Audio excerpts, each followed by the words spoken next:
DPR adalah Dewan Perwakilan Rakyat yang kedudukannya sejajar dengan Presiden sebagai lembaga eksekutif, kemudian MA, Kejaksaan Agung, dan juga MK sebagai lembaga yudikatif, sementara DPR adalah lembaga legislatif negara.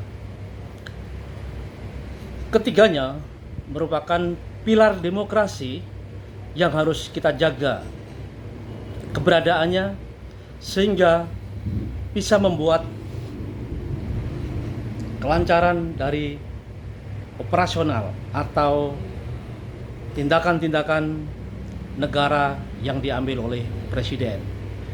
Jika akhir-akhir ini kita dengar banyak anggota DPR yang tidak sesuai tracknya, bahkan ada yang mencederai hati masyarakat dengan perkataan-perkataan yang tidak terpuji dan juga tindakan-tindakan yang kurang memenuhi standar moral masyarakat, maka menurut hemat saya yang harus dibubarkan adalah anggota DPR, bukan lembaga DPR-nya. Sebab sekalipun lembaga DPR dibubarkan, maka nanti juga harus ada didirikan lagi pilar demokrasi untuk melengkapi lembaga eksekutif dan juga yudikatif, maka lembaga legislatif juga harus ada sebagai fungsi budgeting atau penganggaran dan juga monitoring sebagai pengawasan dan juga fungsi legislasi, di mana seandainya DPR dibubarkan juga akan dibentuk lagi lembaga legislatif, mungkin hanya berubah namanya saja. Tetapi menurut hemat saya, kalau yang dirubah adalah anggota-anggota yang bermasalah. Taruhlah sekarang banyak yang bermasalah, maka yang dibubarkan adalah anggota DPR-nya. Sehingga nanti akan ada pemilihan ulang dan juga seleksi-seleksi yang lebih ketat lagi, di mana anggota DPR yang sekarang ini lebih banyak diisi oleh orang-orang yang kurang berkompeten dalam bidangnya. Suatu contoh, tanpa bermaksud untuk merendahkan artis yang menjadi anggota DPR, tetapi notabene bagi saya ini adalah hal yang kurang tepat. Kenapa? Karena anggota DPR yang sekarang terpilih itu sudah salah awal, karena kebanyakan yang terpilih adalah bukan karena kualitas individualnya atau intelektualnya, tetapi karena adanya uang atau adanya finansial yang cukup. Nah, fenomena ini harus dirubah, segera dirubah untuk menghasilkan anggota-anggota DPR yang berkualitas. Karena kalau tidak segera dirubah, gelombang protes-protes dan juga suara-suara sumbang terhadap anggota DPR selanjutnya pasti akan tetap terjadi. Nah, sebagai contoh saja, saya mengusulkan kalau akan menjadi anggota DPR tidak harus lewat partai politik, karena kualitas yang didapatkan bisa jadi tidak sesuai dengan standar yang diinginkan. Misalnya, pada saat ini yang paling relevan adalah syarat-syarat sebagai anggota DPR ya minimal S2, karena namanya DPR itu, anggota DPR itu mewakili suara rakyat. Bagaimana jika orang yang mewakili itu kapasitas intelektualnya, wawasan keilmuannya itu di bawah yang diwakili. Sementara masyarakat kita sudah banyak yang mengenyam pendidikan S2 bahkan S3. Itu syarat mutlak di era sekarang.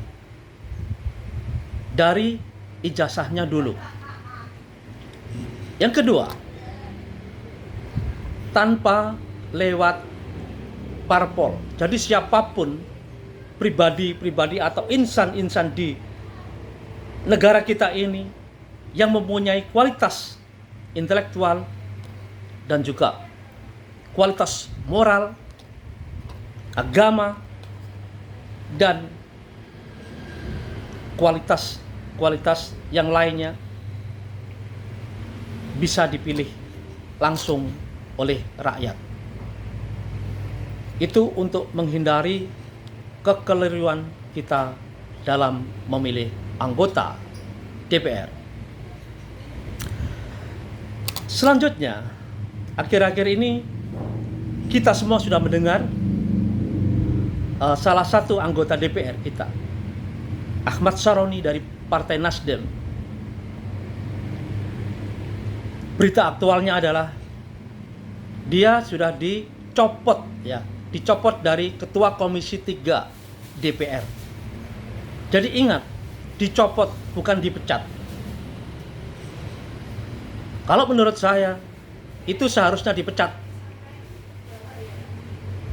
Karena sudah melukai hati rakyat dan juga menantang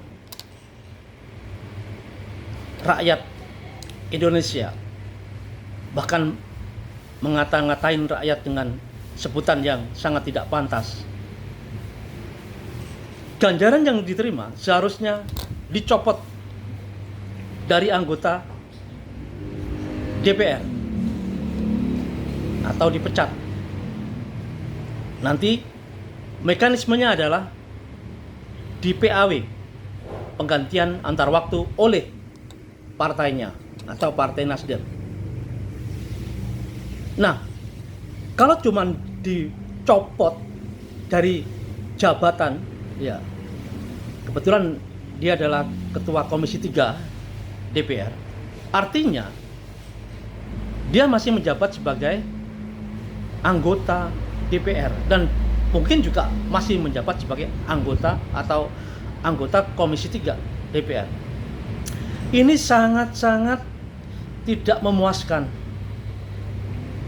Tolonglah, marilah kita jaga negara kita supaya kondusif dari isu-isu yang receh, dari hal-hal yang sepele, dari hal-hal yang tidak sewajarnya kita angkat menjadi isu nasional,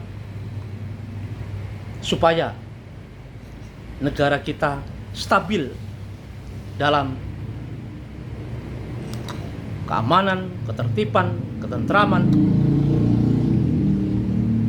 dan juga dalam situasi yang tenang, supaya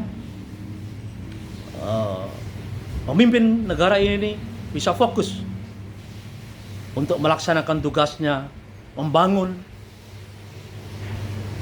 rakyat Indonesia seutuhnya. Sementara untuk yang lain juga, bagi anggota-anggota DPR yang kemarin membuat gaduh dengan statementnya yang kurang berpihak pada rakyat dan malah melukai hati rakyat, seharusnya dengan legowo mengundurkan diri aja sebelum gelombang protes dan juga antipati terhadap keberadaan DPR lebih tinggi lagi. Ingat, kalau rakyat sudah bergerak, itu semakin sulit untuk dikendalikan. Karena kekuatan rakyat adalah tidak terbatas.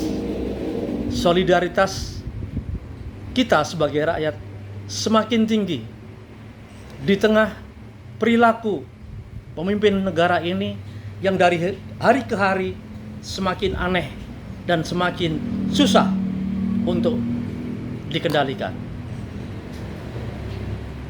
Oleh sebab itu, pemimpin negara harus segera mengambil langkah yang bisa meredam emosi masyarakat, minimal bisa mengendalikan situasi saat ini di mana ada demonstrasi di beberapa wilayah Indonesia, utamanya di Jakarta. Nah,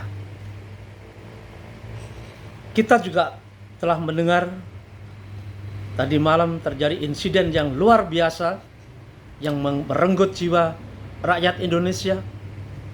Saya sebagai pribadi turut berduka cita sedalam-dalamnya. Semoga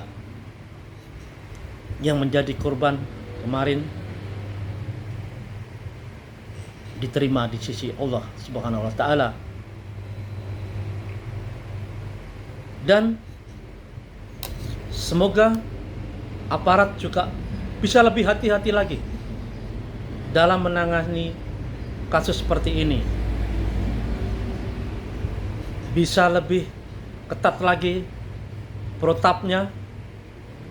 Yang paling penting adalah bisa bekerja sama yang baik dengan para demonstran dan juga komponen-komponen yang lain, supaya kejadian yang serupa atau kejadian yang sama tidak terulang lagi.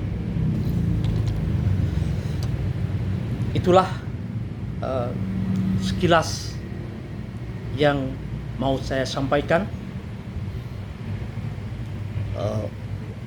Singkat tapi padat. Yang penting kita tunggu hasilnya atau responnya beberapa hari ke depan. Baiklah kawan-kawan, selamat datang di channel Suara Jiwa Muda, membuka logika berpikir, bukan nyinyir. Bagi yang sependapat dengan ide-ide saya, bisa subscribe, like, and share supaya saya lebih semangat lagi dalam membuat konten-konten berikutnya. Terima kasih. Wassalamualaikum warahmatullahi wabarakatuh.